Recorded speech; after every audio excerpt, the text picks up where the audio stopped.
जिसकी कमिटमेंट इतनी ज़्यादा होती है, माने उसके मन में एक ही लक्ष्य है कि आपको किसी तरीके से नुकसान पहुंचाना। अगर उनकी एक ही एजेंडा है, एजेंडा ये है कि जो मुझे होगा परवाह नहीं, पर आपको मुझे नुकसान पहुंचाना, ऐसे भी प्लेयर होते। इन्होंने टेक्नोलॉजी, अगर आप श्री कृष्ण को टेक्नोलॉजी के रूप में देखें, इन्होंने टेक्नोलॉजी का महत्व पहचाना, उन्होंने नहीं पहचाना। और उनमें सहने की ताकत है जब तक उन्होंने निर्णय नहीं किया कि एक दिन माने वो 100 बार उन्होंने उनको माफ किया था। उसमें भी बहुत सारी चीजें हैं, पर उसके लिए आपको थोड़ा रुकना होगा और आपको थोड़ा काम करना होगा। इसमें एक सब्जेक्ट और है रूल्स की, रूल्स का पालन, कानून का पालन कब करना चाहिए। और कभी कभी जो लोग खुद नहीं करते, पर मैं तब भी, क्योंकि उनको फंसाया गया था, वो गलत तरीके से वो उनको थोड़े कंफ्यूज हो गए थे और वो दूसरे साइड में चले गए। एक उदाहरण और देता हूं। कभी कभी लोग आपको ना, ये लोग भी हो सकते हैं, देश भी हो सकता है, कि प्रोवोक करते हैं बहुत, माने चिढ़ाते हैं, दबाव डालते हैं और हमें सहना पड़ता है। ये भारत की स्थिति नहीं है, माने ये पॉलिटिक्स में होता है। तो सबसे जो सहने की ताकत जो है, स्ट्रेटेजिक पेशेंस, और उसका उदाहरण अगर आप महाभारत में देखें, वो शिशुपाल की कहानी, कि वो माने छेड़ते रहते हैं श्री कृष्ण जी को, और उनमें सहने की ताकत है जब तक उन्होंने निर्णय नहीं किया कि एक दिन माने वो 100 बार उन्होंने उनको माफ किया था। तो स्ट्रेटेजिक पेशेंस कैसे कल्टीवेट करें, ये भी महाभारत से सीखने को। और एक और विषय है कि जब भी आप पॉलिटिक्स, माने डोमेस्टिक पॉलिटिक्स में देखें या इंटरनेशनल पॉलिटिक्स में देखें, ये एक दुविधा और है, एथिक्स और टैक्टिक्स, कि जो करना चाहिए, माने जो कानून या संस्कृति के हिसाब से करना चाहिए, और जो मजबूरी है। तो ये जरूरत भी है, पर कभी कभी इसकी अपनी प्रॉब्लम्स भी हैं। तो ये एथिक्स टैक्टिक्स की जो डुअलिटी जो है, और ये बार बार महाभारत में अलग अलग इसके उदाहरण हैं कि जो बड़े निर्णय जो होते हैं, उनकी एथिक्स जो है, कभी कभी उसमें क्वेश्चन मार्क आती है। अब जैसे अर्जुन जो हैं, वो शिखंडी को आगे करते हैं, क्योंकि उनको पता है कि मेरे भीष्म के मन में है कि शिखंडी जो हैं औरत हैं, उन पे मैं उनका जवाब नहीं दे सकता हूं, मैं उन पे कुछ वो चलाने के लिए तैयार नहीं हूं।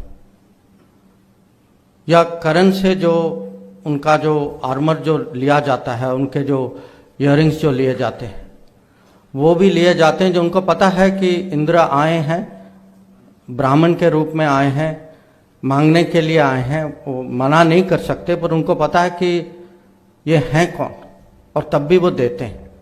और जो लिया जाता है वो एक किस्म से अन्याय है, पर तब भी किया जाता है। तो ये भी है कि पॉलिटिक्स में कभी कभी, और खासकर जब देश की सुरक्षा या देश के हितों में ये ऐसे सिचुएशंस आते हैं जो बहुत माने ये कठोर निर्णय होते हैं कभी कभी।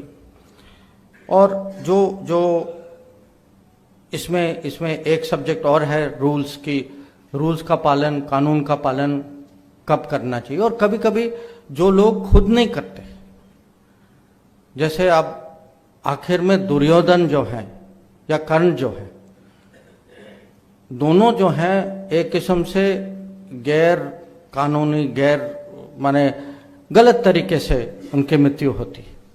और दोनों जाते जाते उनकी शिकायत है कि आपने जो है रूल्स तोड़ा, कि आपने मारा कि जब मेरे हथियार नहीं हैं और मैं जो है जो अपने जो चैरियट का जो है मैं उसको उठा रहा हूं।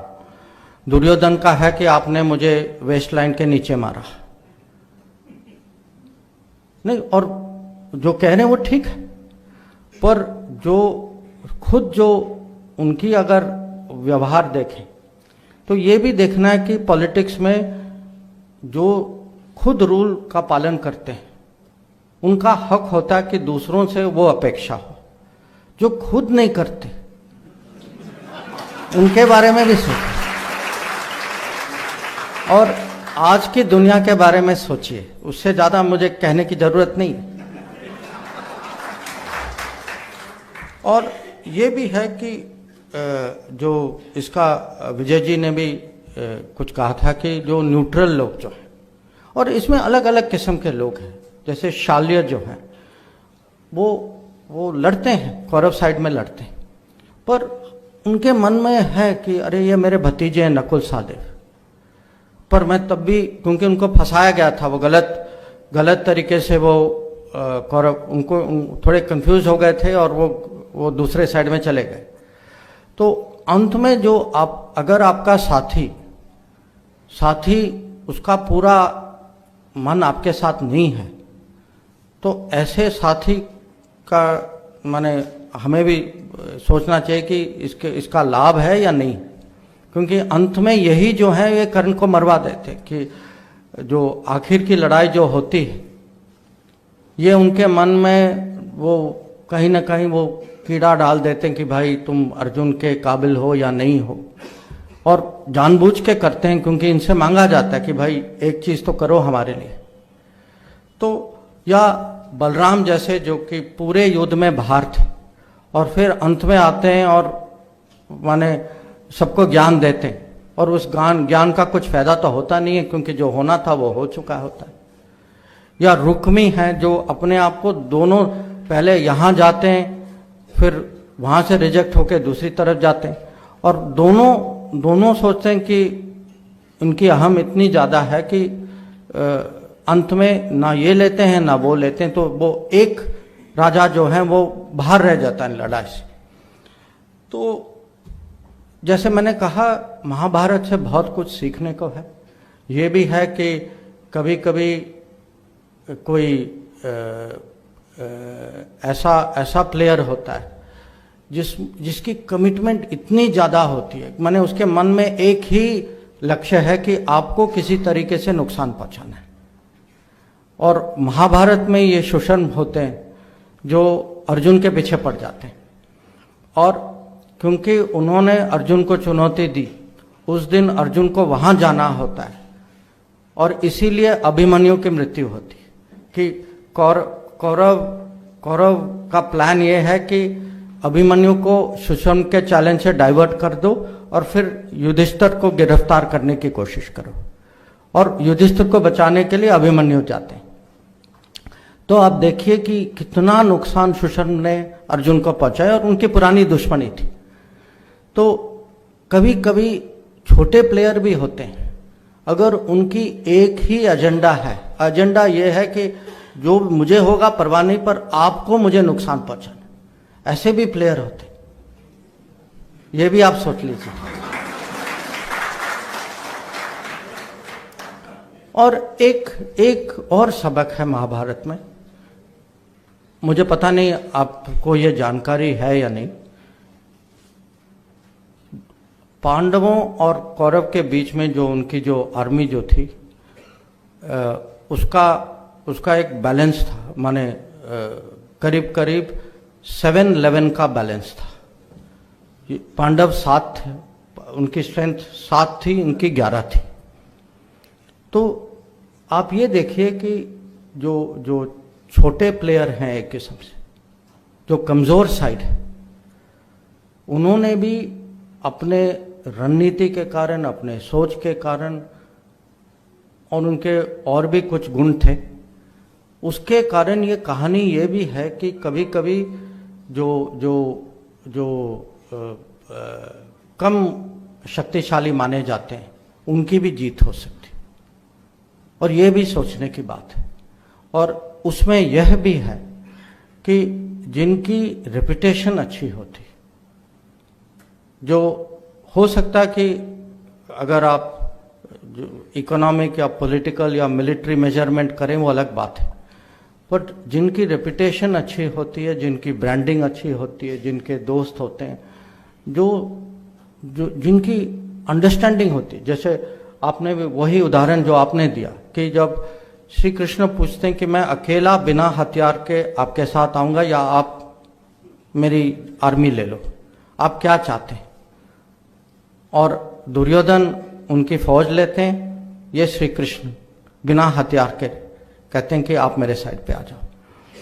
तो कभी कभी ये पहचान भी होनी चाहिए कि सचमुच वैल्यू क्या है, कि ये जो दिखता है वो असलियत में कभी कभी होता नहीं है, कि कुछ और होता है। और ये एक किस्म से मैं कहूँगा कि आप इसको टेक्नोलॉजी के दृष्टि में देखें कि इन्होंने टेक्नोलॉजी, अगर आप श्री कृष्ण को टेक्नोलॉजी के रूप में देखें, इन्होंने टेक्नोलॉजी का महत्व पहचाना, उन्होंने नहीं पहचाना।